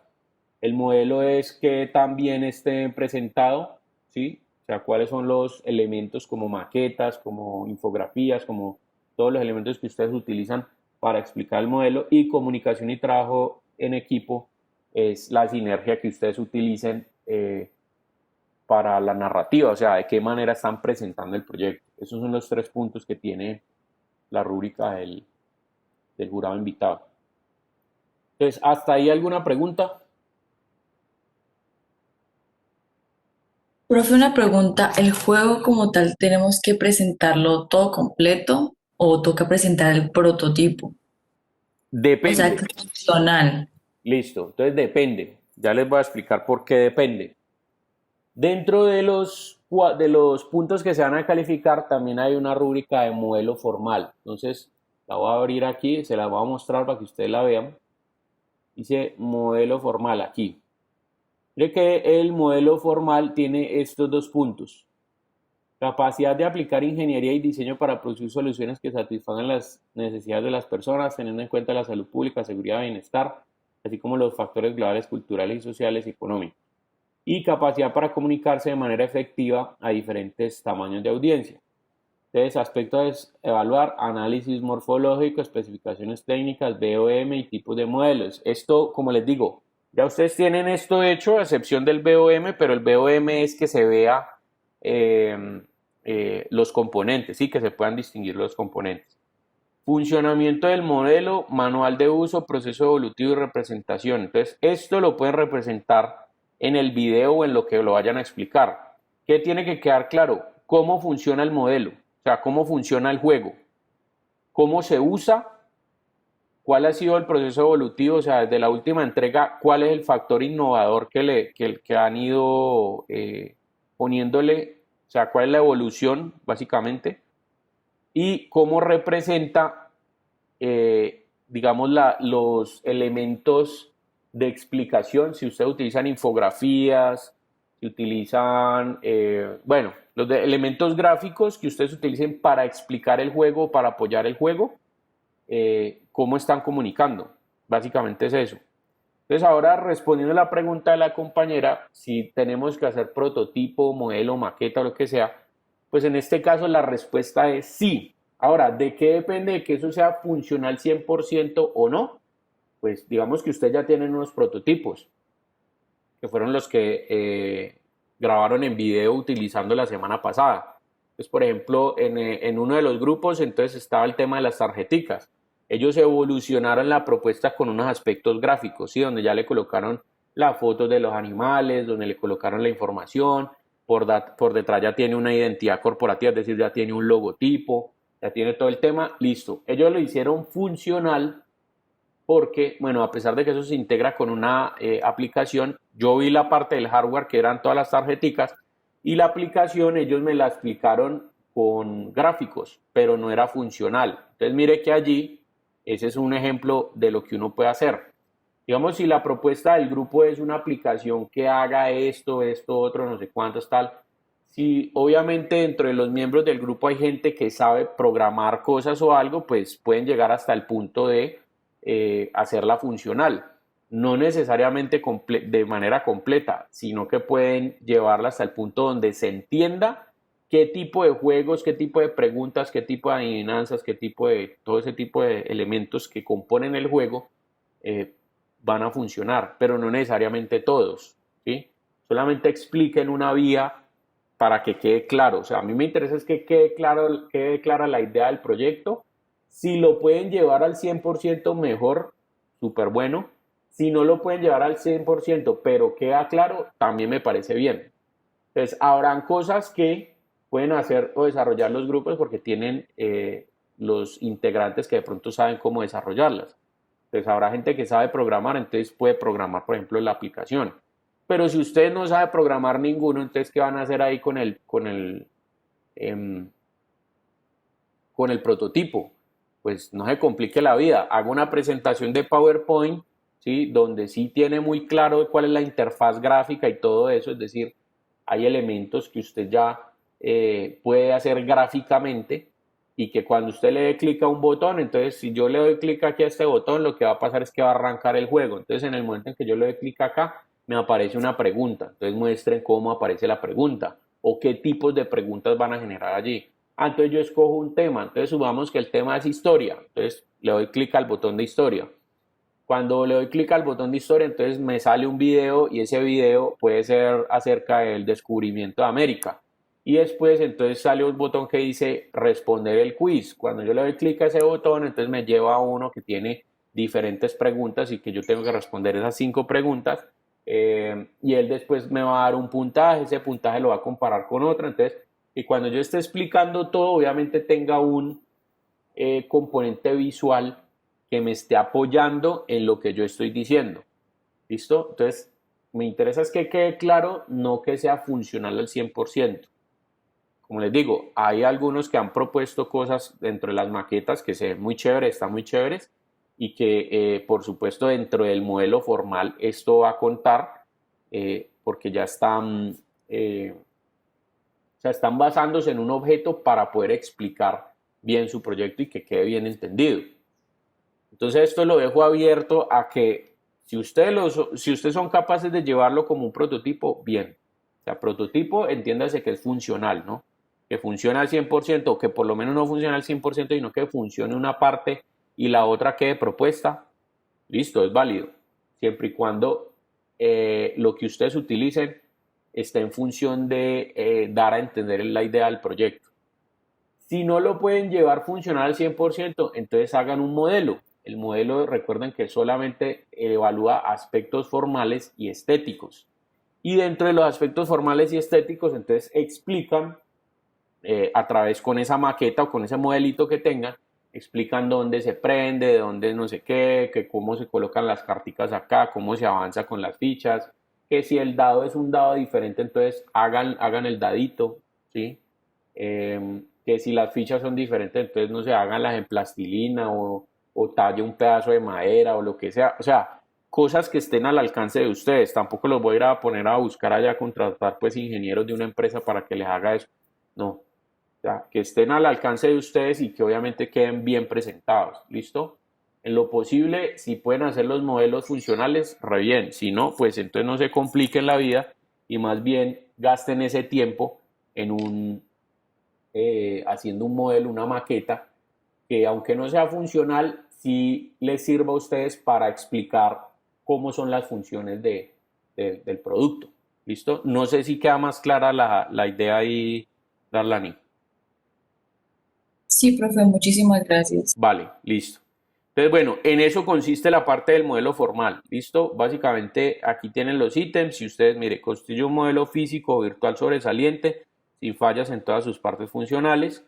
Elabore un manual de uso de la alternativa. Ojo que esto del manual de uso no necesariamente tiene que ser un documento. Ustedes deciden si ustedes hacen el manual de uso, no sé qué. Yo considero que, por ejemplo, para el caso de los juegos, como hay unas reglas, deberían escribir las reglas del juego. De hecho, muchos de ustedes ya lo han hecho. ¿Sí? Entonces, por ejemplo, ¿quién es el primero que tira los dados? Y después del primero, entonces va en el sentido de las manecillas del reloj o en contra de las manecillas del reloj. Entonces, todo ese tipo de elementos hay que, ¿cuándo cojo yo una carta de tal cosa y qué información puede salir allí? Entonces, explicar como la dinámica del juego en el manual de uso. Esto sí sería bueno que de pronto lo especificaran. Ya sea que lo escriban en un documento o lo graben en un video, o sea, cómo se usa, o lo coloquen, lo digan pues, pero que lo tengan escrito en algún lado para que no vaya a ser así como expresado, así como, ah, ya me acordé que es que uno tiraba los dados aquí. No, sino que eso lo tengan ya pensado. Proceso evolutivo, entonces, ¿cómo ha evolucionado la propuesta? Que esto lo califico yo desde la última vez, ¿cómo ha evolucionado la propuesta con los detalles que le han puesto o si han formalizado mejor esos detalles que antes me decían? Por ejemplo, al grupo de las tarjeticas le faltaba el tema de la aplicación, porque me explicaban que entre la aplicación entonces está como el botoncito rojo que es el que permite que la persona decida por los diferentes, digamos, los diferentes datos que tienen las tarjetas para competir.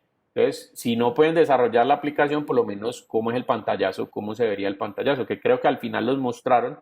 Entonces, mejorarlos gráficamente, de acuerdo, porque la propuesta gráfica de las tarjetas estaba muy buena. Entonces, que tenga relación o que sea la misma calidad en la aplicación como tal y cosas así. Y representación, pues que obviamente todos los elementos que ustedes elijan como infografías, la misma narrativa, todo eso obviamente vaya en función de explicar el proyecto como tal. Entonces eso es lo concerniente al modelo formal. Listo. Siguiente punto que falta, entonces la parte del trabajo escrito.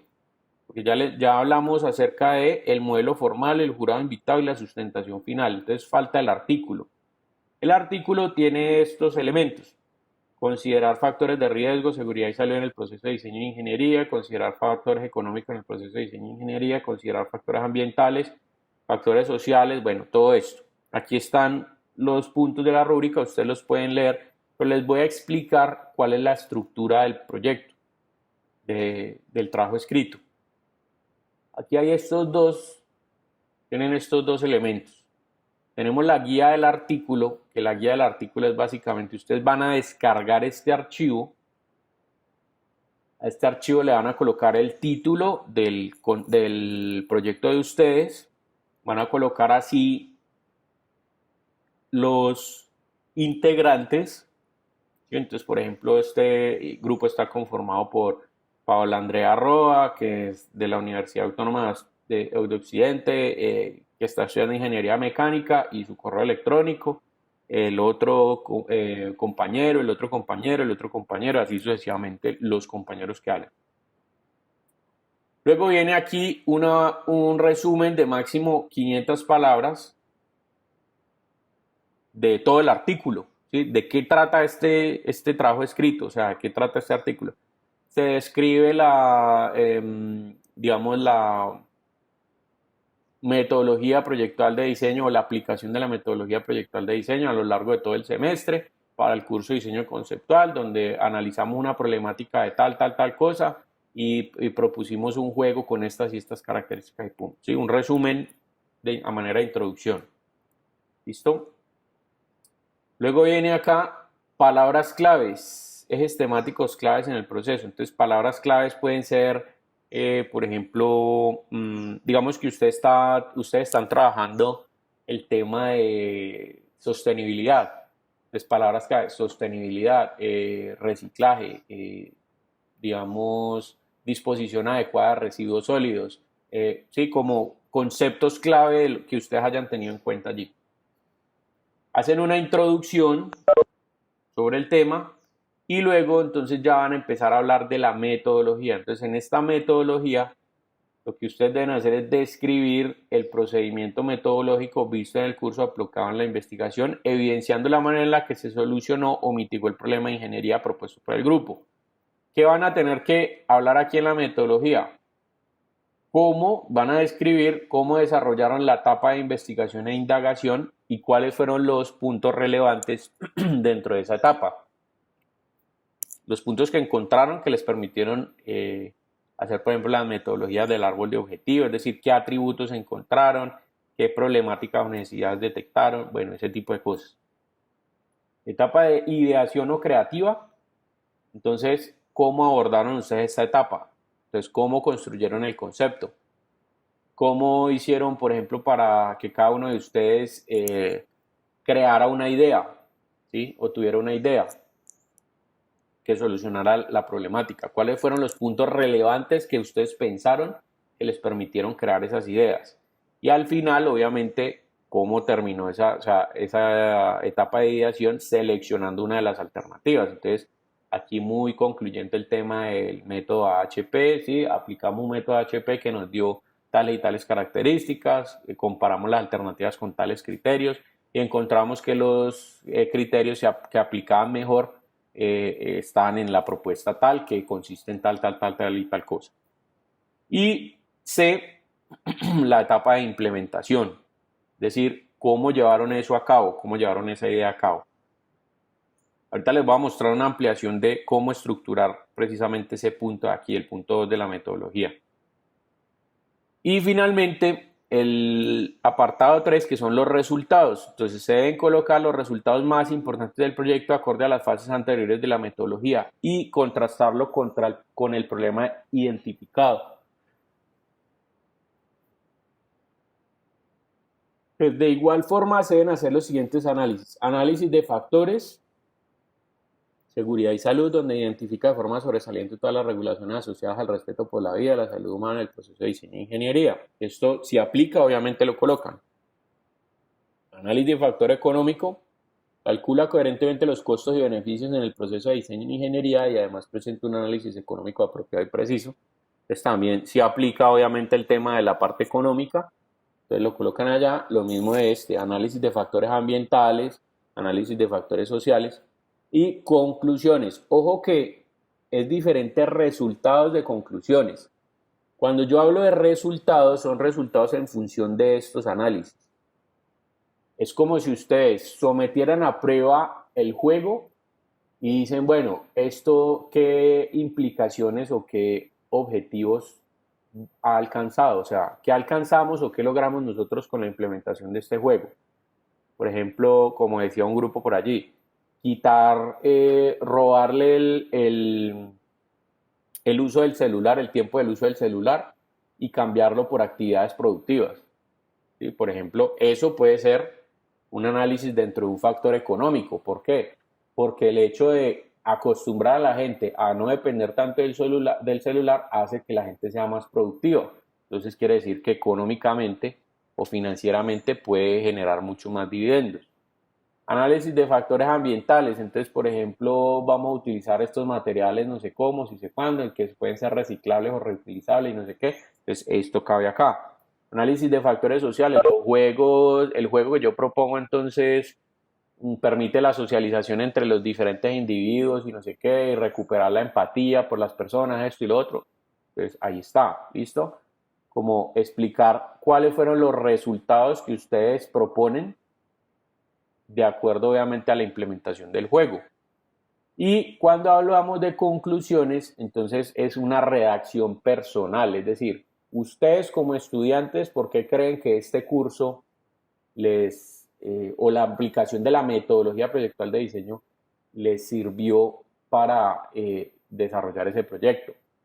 Sí, me explicó acerca de una serie de pasos que están encaminados a la resolución de un problema de manera metodológica, poder abordar los problemas de una forma o de un punto de vista diferente, o dependiendo obviamente de lo que sea. Entonces, las conclusiones de lo que ustedes entienden como de la aplicación del método, de los temas del curso, de la parte teórica, bueno, de todos estos elementos para poder corroborar, digamos, qué tanto aprendieron del tema, o sea, qué les pareció interesante conocer o aplicar acerca del tema. Entonces, eso es lo que de esa manera debería estar construido el artículo.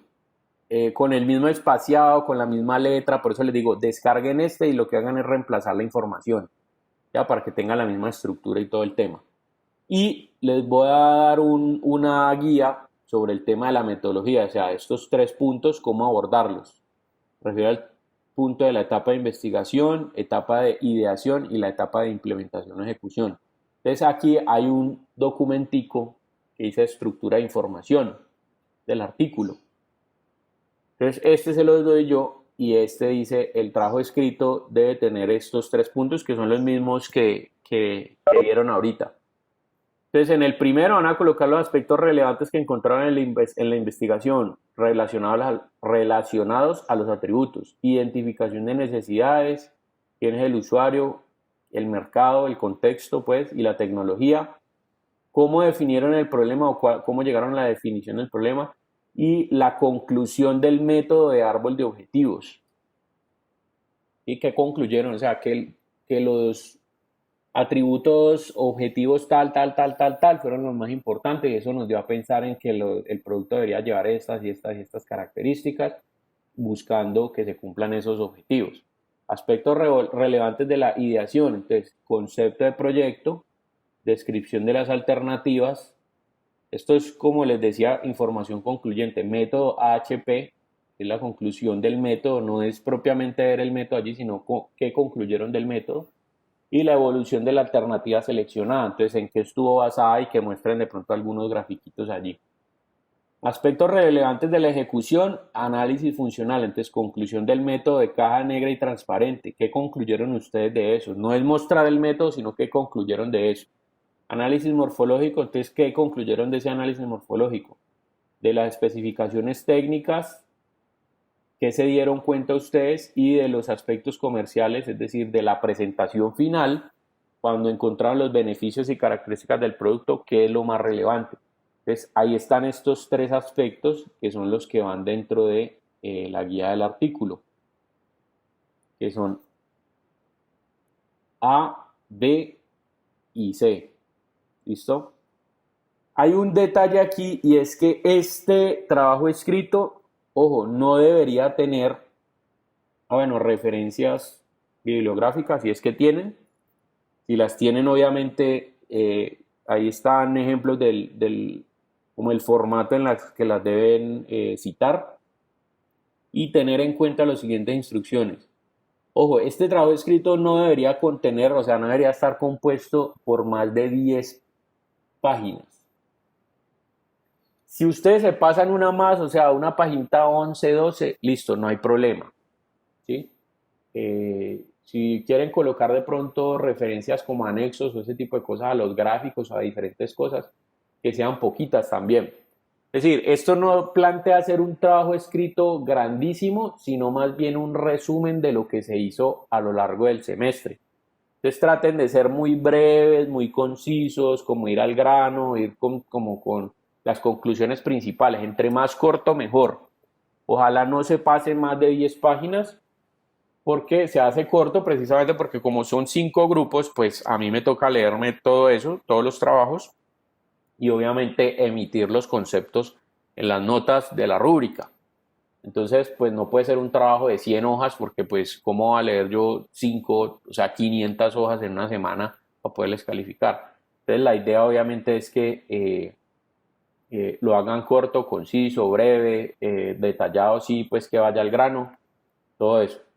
La redacción del documento debe ser redactado de manera clara, objetiva, concreta, técnica y en tercera persona. No desarrolle párrafos extensos, puede desorientar al lector. Por favor, revise cuidadosamente su documento antes de entregarlo.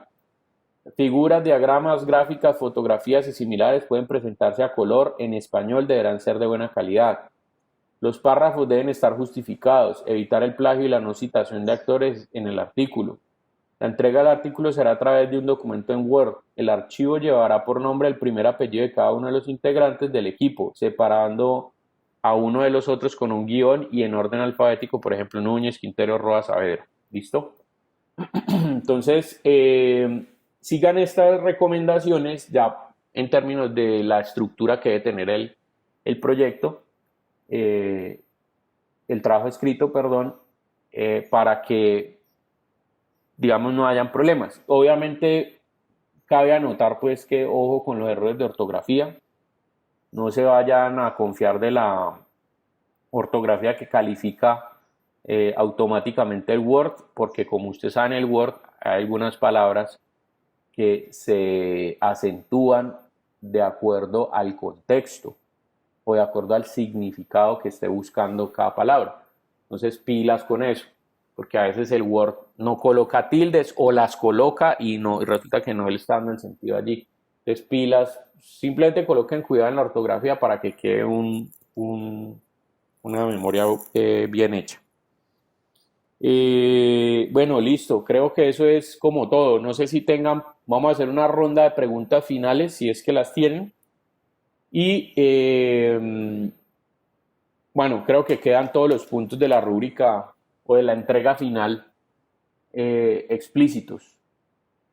Entonces, ¿alguien tiene alguna pregunta? Profe, una pregunta. ¿Esta entrega final cuándo es? Eso es en la semana 16. Actualmente estamos en la semana 14, lo que quiere decir dentro de 15 días. Y entonces este fin de semana vamos a tener como que viene una revisión o algo así. ¿O cómo? Correcto, la próxima semana, es decir, el próximo sábado, vamos a tener una revisión de aspectos de los proyectos. Les voy a comentar cómo es la dinámica de esa reunión de clase. Voy a aprovechar la función que tiene Webex de colocar los grupos y me reúno con cada uno de los grupos, o bueno, no, ni siquiera podemos hacerlo en una clase normal, pero entonces voy a ir preguntándole a grupo por grupo porque me interesa también que de pronto los elementos que pregunten algunos grupos o que tengan en cuenta algunos grupos, cuando lo responda de pronto les puede servir como información o retroalimentación a los demás. Entonces, lo que vamos a hacer es una asesoría, ¿listo? Yo no voy a dar clase como tal, sino que voy a asesorar los proyectos. Entonces, ¿qué les recomiendo? Que avancen lo que más puedan en términos de desarrollar la maqueta lo que más puedan, que queden faltando cosas pues de cosmética. ¿Sí? Si le van a colocar pintura o si lo van a lijar o si le van a pegar unas calcomanías o algunas cosas así. Como tratar de que todo quede como bien avanzado, para que la próxima semana pues ya ustedes, o sea, yo les pueda sugerir, por ejemplo, cómo resolver algunos elementos tanto de la presentación como de las maquetas, ¿listo? Y entonces avancen lo que más puedan en las temáticas, también si tienen preguntas sobre el tema del trabajo escrito, con respecto a la estructura, con respecto a la información, pues la idea no es sentarnos a leer el trabajo escrito, sino que más bien ustedes me cuenten cómo lo llevan adelantado para poder, digamos, corregir, ¿sí? Mirar los aspectos relacionados a eso. O profe, queremos mostrar, digamos, lo de nosotros es una aplicación y tiene un hardware, no sé cómo, no sé cuándo, ya tenemos el hardware, es este. Lo de la aplicación lo queremos mostrar así, asado, queremos grabar un video, no sé cómo, no sé cuándo. Y entonces yo poder sugerirles los diferentes elementos que pueden utilizar en la presentación simplemente para mejorar esas entregas finales.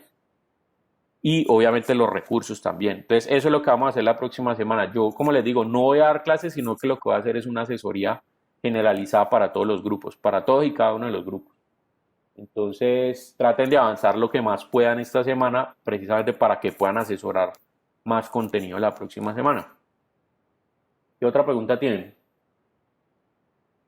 Profe, te decía que, perdón, pero ¿será que se te puede mandar como algunos avances y puedes Sí, como que claro. mirar que sí? Ah, Claro, claro, bueno, por supuesto. gracias. Como siempre, digamos que lo que las asesorías o eso, obviamente contando con el tiempo, esta semana pues sí voy a estar un poquito atareado porque como entenderán también estoy entrando en el proceso de entregas finales también de los otros cursos, entonces voy a recibir probablemente muchas asesorías y muchas cosas al correo. Entonces voy a tratar de sacar los tiempos, de organizarme bien, pero como siempre pues sí está la asesoría, o sea, si me escriben al correo electrónico y tengo el tiempo, los puedo asesorar o si no, por ahí mismo por el correo les mando ejemplos o les puedo dar el concepto como tal. Pues dentro de las revisiones y todo eso, sí vamos a hacer una revisión ya por cada grupo la próxima semana, o por lo menos con los que traigan adelantado, eso lo dejo ya a consideración de ustedes, porque hay gente que de pronto no alcanzó, entonces no asesoró o algo así. Entonces no es que vaya a sacar una nota, pero sí sería bueno para que avanzaran y poder corregir elementos para esa semana 16, o sea, para dentro de 15 días. Entonces, no, las asesorías también al correo electrónico, escríbanme que no hay problema, pues yo trato de revisar pues como y de responderle lo más rápido que pueda dentro de las ocupaciones que tenga. Y si es cuestión de generar una asesoría extra clase dentro de la semana en los horarios que normalmente he establecido pues con ustedes, pues ya me dirán si les sirve o no les sirve la asesoría y tal.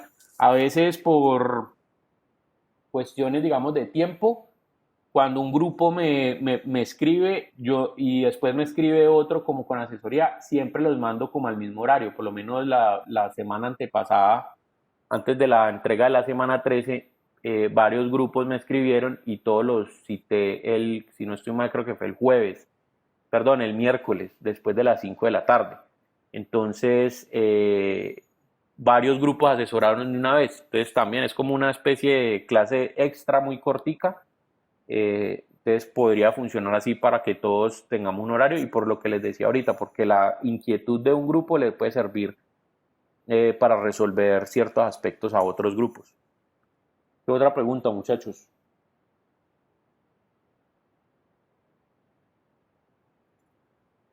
Bueno, pues supongo obviamente que en este momento no tienen muchas preguntas porque pues no han avanzado mucho con este tema y que más bien las preguntas vendrán es cuando empiecen ya a trabajar en ello. Entonces voy a dar más bien el espacio para que ustedes trabajen, para que terminen de cerrar, digamos, como esos ciclos de los elementos que les faltan, de los detalles y de todo eso, y que esta información les vaya generando obviamente las preguntas correspondientes de manera que ya a lo largo de la semana ya sea que me escriban o esperemos hasta dentro de 8 días para ir ajustando estos detalles. Entonces, listo, muchachos, vamos a dejar hasta allí. Feliz fin de semana largo. Aprovechen el puentecito para dedicarle un poquitico de tiempo a la materia, que ya esto es lo último que se viene, ya es esto, o sea, ya prácticamente quedan 15 días de clase para el curso, no, o bueno, son 20 días de clase porque hasta la semana 17 y ya de ahí se vienen puros parciales y puras entregas finales y todo. Yo lo que quiero es salir, o sea, que ustedes salgan de esta materia de primerazo para que precisamente les quede tiempo para estudiar y para las demás cosas del semestre en las 2 semanas como tal. Entonces no quiero complicarles la vida al final, sino que más bien hagamos el esfuercito ahora para salir de esta materia bien y ya que ustedes se puedan dedicar de lleno a sus otras materias. Entonces, listo, muchachos, nos pillamos dentro de 8 días si Dios quiere y hablaré en semana con los que me escriban. Entonces, nos pillamos, cuídense mucho. Listo, profe. Muchas gracias. Hasta Vale, luego, que profe. estén bien. Gracias. Gracias. Vale, que estés bien. Muchas gracias. Bueno, nos pillamos, suerte.